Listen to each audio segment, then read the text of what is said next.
નમસ્કાર મિત્રો, education with Jignesh Sharma તમારું સ્વાગત છે ને હું છું જિગ્નેશ.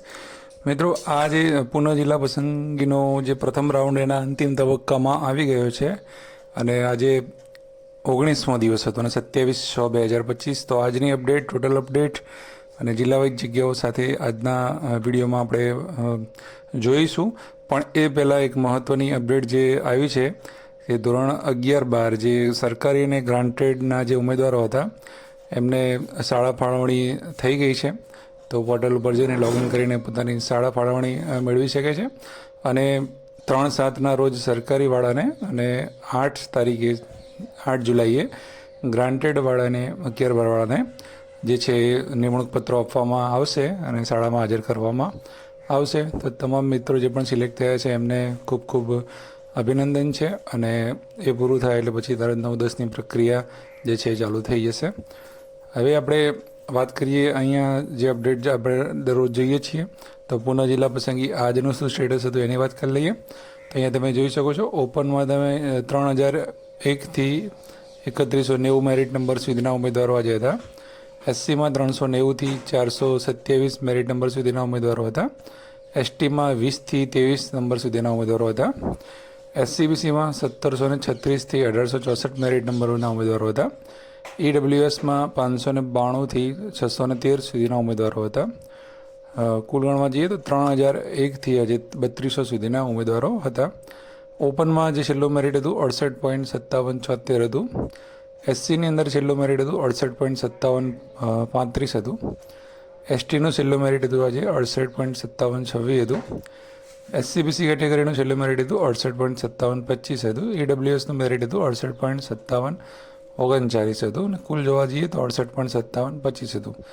હવે ઓપનમાં જે છે એ ઓપનના 8 ઉમેદવારો હતા આજે. એસસીના 38 ઉમેદવારો હતા. એસટીના 4 ઉમેદવારો હતા. એસસીબીસીના 129 ઉમેદવારો હતા. હવે તમને એમ થશે કે 129 ઉમેદવારો જિલ્લા પસંદગી એમને મળવાની નથી કીધો કેમ બોલાવ્યા હશે.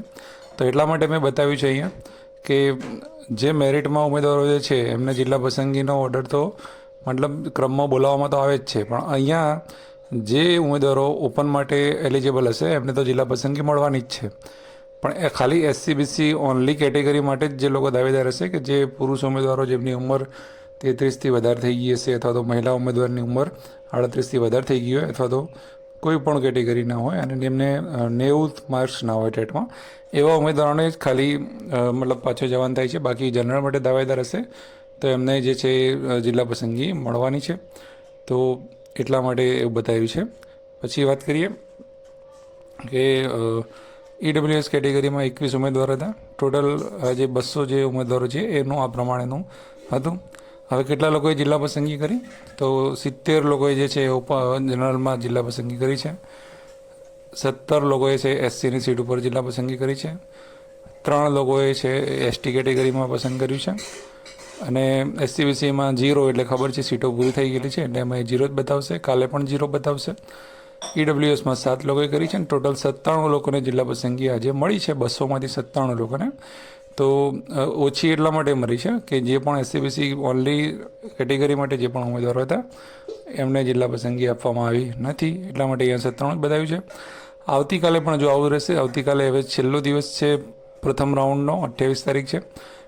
જે પણ બચેલા 300 જેટલા ઉમેદવારો કાલે બોલાવવામાં આવશે અને એ 300 ઉમેદવારો 3500 સુધીના મેરિટ નંબરના તમામ ઉમેદવારો કાલે આવી જશે.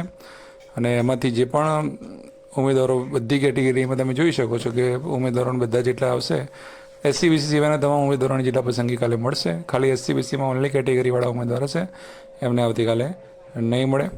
બાકી અગાઉ આપણે વાત કરેલી હતી તમને. હવે જોઈ શકીએ આપણે 26 તારીખનું આ ટોટલ સ્ટેટસ શું છે, કેટલે પહોંચ્યું છે. તો 2766 ઓપનમાંથી 1507 ભરાઈ છે. એસસીની 285માંથી 203 ભરાઈ છે. એસટીમાં 678માંથી 63 ભરાઈ છે. એસસીબીસીમાં તમામ ભરાઈ ગઈ છે. ઈડબ્લ્યુએસમાં 502માંથી 293 ભરાઈ છે. ટોટલ 5000માંથી 2835 ભરાઈ છે. બાકીમાં વાત કરીએ તો ઓપનની 1529 બાકી છે. એસસીની 82 બાકી છે. એસટીની 615 બાકી છે. એસસીબીસીમાં 0 છે. ઈડબ્લ્યુએસમાં 209. ટોટલ 2165 જે છે એ સીટો જે છે બાકી બોલે છે હજુ પણ. અને 56% જેવી 56.70% જેવી સીટો ભરાઈ છે. આવતીકાલે જોઈએ કે 300 સીટોમાંથી લગભગ કદાચ 150 જેવી સીટો ભરાય એવી શક્યતાઓ છે. તો આ હતી ટોટલ અપડેટ. આની અંદર પણ હવે તમે એક વસ્તુ વિચારી શકો છો કે જે પણ કેટેગરી જે છે આવતીકાલનો જે વિડીયો રહ્યો એ કોઈએ મિસ કરવાનો નથી, કેમ કે બધી કેટેગરી ઓપન છે, એસસી છે, એસટી છે અને ઈડબ્લ્યુએસ છે. તો 4 કેટેગરીમાં બીજો રાઉન્ડ જે છે એની અંદર કેટલા ઉમેદવારો આવશે બીજા રાઉન્ડનું, કારણ કે કાલે આપણને પહેલા રાઉન્ડનો છેલ્લું સ્ટેટસ મળી જશે કે કેટલા ઉમેદવારો લાગી ગયા, કેટલેથી શરૂ થવાનું છે, કેટલી સીટો વધી છે. તો સીટો વધી છે એના પ્રમાણમાં આપણે બીજા રાઉન્ડની જે છે એ અંદાજ લગાવવાના છે. તો બીજો રાઉન્ડમાં કેટલા ઉમેદવારોનો સમાવેશ થશે તો એ કાલે આપણે એની ચર્ચા આપણે વિડીયોમાં કરવાના છીએ. તો હવે તમને બતાવું છું જિલ્લા વાઇઝ જગ્યાઓ. તો અહીંયા ફાઇલ એક બનાવેલી છે, અહીંયા તમે જોઈ શકો છો. જિલ્લાનું નામ છે, કેટેગરી છે open, SC, ST, SCBC, EWS અને ટોટલ જગ્યાઓ છે. ટોટલ બાજુમાં પીએચ લખેલું છે, ટોટલમાંથી પીએચ કેટલી છે અને નેટ એટલે કે ચોખ્ખી જગ્યાઓ કેટલી છે. તો અહીંયા તમે વિડીયોને સ્ટોપ કરીને જોઈ શકો છો. હું પણ અહીંયા તમને બતાવવાની કોશિશ કરું છું. અહીંયા કેટેગરી વાઇઝ પણ તમે જોઈ શકો છો, જિલ્લા વાઇઝ પણ જોઈ શકો છો. સૌથી વધુ જગ્યાઓ હજુ ટોટલ ગણવા જઈએ તો 462 જેવી જગ્યાઓ જે બનાસકાંઠામાં છે, જેમાં ઓપનની 405 જગ્યાઓ છે અને 462માંથી 23 જગ્યાઓ જે છે એ જે છે પીએચની છે, 439 ચોખ્ખી જગ્યાઓ છે. અને એસસી અને એસસીબીસીની જગ્યાઓ એની અંદર પહેલેથી જ નહોતી. ત્યારબાદ ઘણા અમુક જિલ્લા એવા છે, એ નર્મદા ભરૂચ જિલ્લાની વાત કરો તો એસટી કેટેગરીની 154 જગ્યાઓ છે ખાલી. તો મોટાભાગે તમે જોઈ શકો તો અહીંયા તમને એસટી કેટેગરીની અને ઓપનની જ ખાસ જગ્યાઓ જોવા મળશે અને ક્યાંક ઈડબ્લ્યુએસની પણ જગ્યાઓ તમને જોવા મળશે. બાકી બધી જગ્યાઓ જે છે એ મોટાભાગે ભરાઈ ગયેલી જોવા મળશે. એસસી કેટેગરીવાળા મિત્રો માટે કયા કયા જિલ્લા છે તો પોરબંદર જિલ્લો છે, જામનગર જિલ્લો છે, અમરેલી જિલ્લો છે, તો ત્યાં તમે લઈ શકો છો.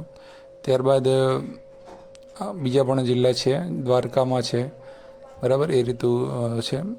પછી એસટી કેટેગરીમાં તો મોસ્ટલી બધા જિલ્લા છે જ. અહીંયા તાપી સીધુનું પહેલા પેજમાં છે. પછીનું પણ તમને અહીંયા બતાવું છું કે જ્યાં ગીર સોમનાથમાં 4 જગ્યાઓ છે, પીએચની છે, 20 જગ્યા ટોટલ છે.